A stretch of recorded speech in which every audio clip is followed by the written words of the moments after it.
નમસ્કાર દોસ્તો, આ વિડીયો મેં એટલા માટે બનાવ્યો છે કે મોટરની દોરી જેમ કે આ દોરી છે તે ઢીલી થઈ ગઈ હોય તો તેને ટાઈટ કેવી રીતે કરવી।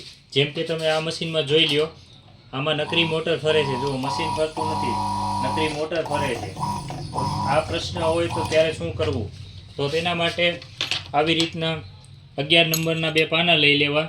11 નંબરના 2 પાના લઈને આ જે મોટરનો બેલ્ટ છે તેને આ વ્યવસ્થિત લગાવી અને આ બોલને ઢીલા કરી,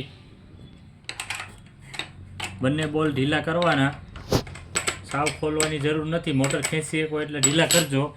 પછી આવી રીતે મોટરને ખેંચી લેવાની।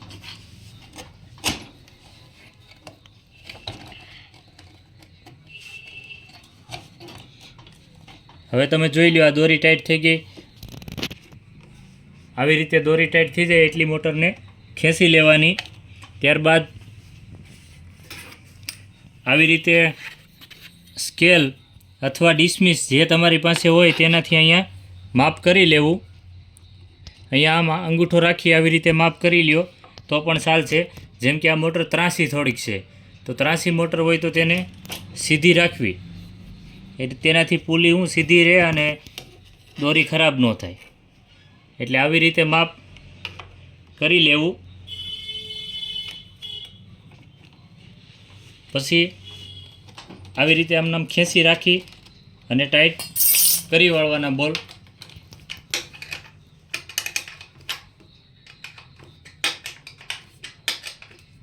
કોઈ તમારી સાથે હેલ્પ કરે એવું હોય તો તેમને મોટર ખેંચી રાખવાનું કહેવું, એટલે થોડું હેલું પડે।